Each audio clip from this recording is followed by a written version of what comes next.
Welcome dear students in second year computer science class. Today we are going to start chapter number 4, C fundamentals, and today's topic is C fundamentals. What is basically C fundamentals, or what we need to know about this chapter? Whenever you start any type of project or you go for any program, then you must know what kind of data or information you can use in making of any program. So there are some rules and regulations, or there are some important points you must know. This chapter is very important because in chapter number 4 you will learn what kind of data we can use in our program and by using which method. So let's start. Constant in C language. Basically there are three constants in C language: numeric constant, character constant and string constant. These are the basic types of constants we use in C language. In numeric constants, integer constants, that is 1, 5, 67, 3, 4, 6 can be any numeric value. When you are using integer constant and you are going to declare integer constant, then you must aware what kind of data I can use. For example, 1, 5, 67, 3, 60, 46 and can be any type of integer data. Then we have a second type of value, floating constant. Floating values are always those values which contains points, figures in points. That is 2.3, 8.45, 6.8, etc. Can be any kind of value, but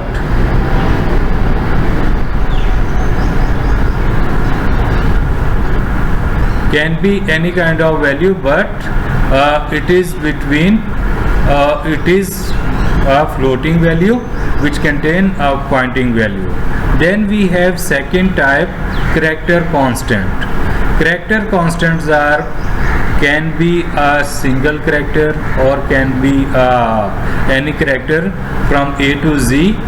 For example, A, X, G, etc. X, Y, Z. You can use any constant character in your language.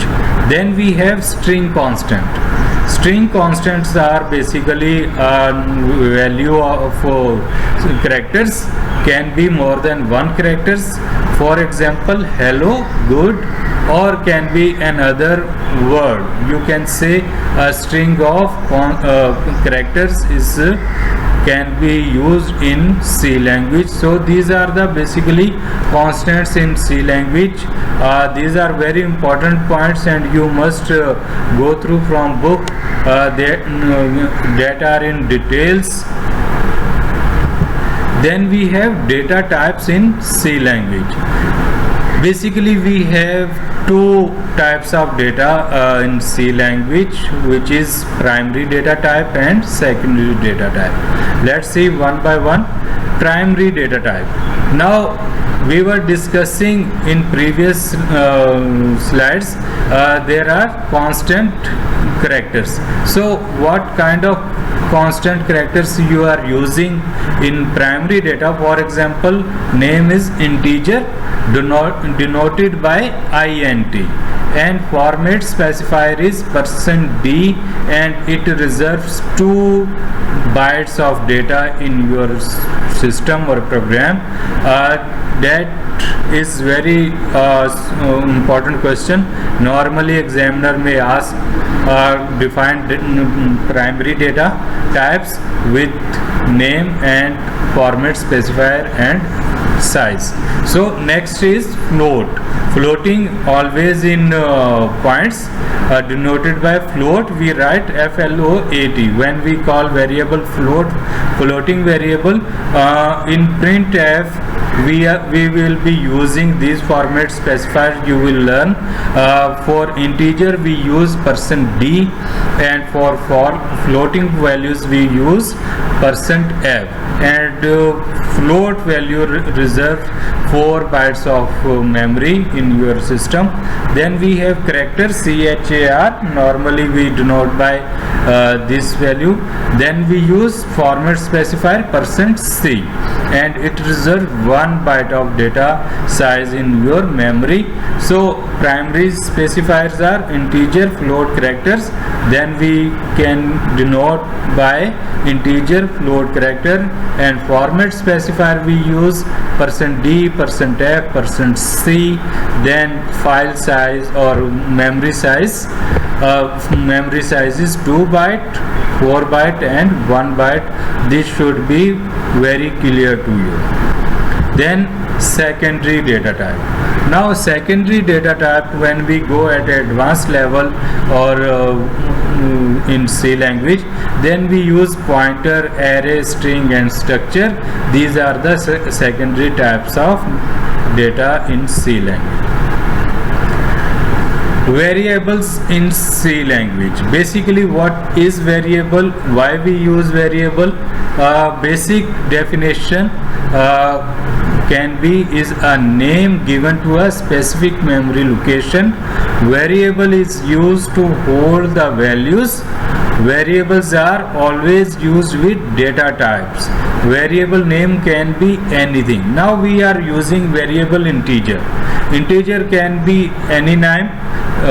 We have learned what kind of integer value can be. Integer can be a character, integer, or floating value. So we represent with format specifier that can be %d, %c, %f, or we can also assign a value which can be integer a equals to 20.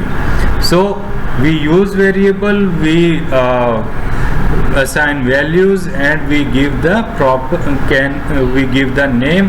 That name can be, we can use variable integer x, variable integer y. We can assign value integer x equals to 5, or can be other value we can assign. We will learn in our programs upcoming. Variable inside memory. Now these are the representation of variable. For example, integer number. We have integer num equals to 64. Then float value y equals to 5.8, and character ch equals to k. And in below you can see number equals to 67, y equals to 5.8, and ch equals to k.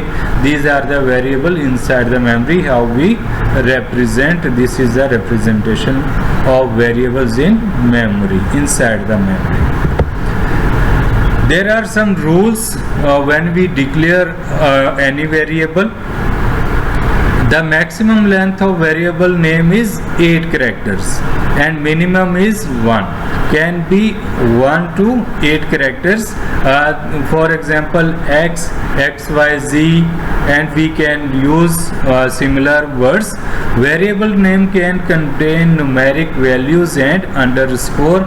We can also use when we declare variable, we can use underscore to represent. Examples are given. Integer number equals to 6. Now this is simple example. Integer num equals to 6. That is can be equal. You can integer x, y, z equals to 6. Integer x equals to 6. You can write anything. Depends on you. But you have to write to which you can remember, and you can recall it again and again, or use it again and again. You must use that variable that should be very clear to you and easy to remember. So the best correct examples are num underscore 1. We can use like this. Num 23. This is also correct format, and num underscore 1 is also correct format for declaring a variable. So when you declare variable, you must aware basic rules of how you can declare a variable in language. So these are the rules of declaring variable. Header files or prototypes files are there. Basically, header files are the basic structure or basic requirements to write a program in C language. If you don't add or you not including header files in your programs, your output cannot be shown. So C language depends on header files. Now different header files we use in our programs. For example, header files contain the definition of functions which are used in program. Now basic definitions of functions are there. Whatever type of function we are going to use, the basic type, the definition is inside the header file. For example, you are going to add two numbers. When you are going to add two numbers, definitely you need a proper definition why you are going to do C equals to A plus B. So if you are using pointing values, you are making grades, you are making any type of circle on the screen, you are using graphics, then definitely you need header files. Now first header file is include stdio.h. On first line you will write, this is preprocessor directive. Studio stdio stands for standard input output. stdio normally we pronounce stdio.h, so it is basically standard input output dot h means header file. Then we have second one, printf. Printf is used to print the text message to the output screen. Whatever we write between printf statement, it will, as it is print on your output screen. You know C language is case sensitive, but between these two parentheses, whatever you write, it will display as it is. Either you are using a capital word or small word or combination of both capital and small words. That is now example is here, printf hello and welcome to the C program.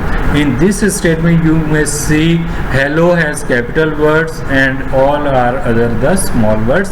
Printf, this is basically the structure of printf you have to remember.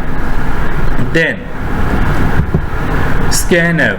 The scanf function is used to scan the values that can be integer num. We are declaring variable integer num, float x, character ch. Then what kind of value we can take from users and what can be scanning value. For example, basically we are saying to user give the value scanf %d for integer and num, and is used for the gives the address of num variables value. So next we have scanf %f and x the and gives the address, so address of x. Then scanf %c, then double quote comma and ch for character. CHAR we normally denote for character, but in short we write CH means character. Then scanf. Now in all these three examples we are using all characters in separate way. For example, integer num, float x, character x in these three lines, and finally at the last line you may see all three characters we are combining together for input value. Scanf %d, %f, %c and num and x and ch press close and semicolon. So this is the basic structure of using scanf function. Then we have another header file, include conio.h, we say, we conio.h, we normally say this is console input output. .h means header file. Then we have clear screen to clear the previous output screen.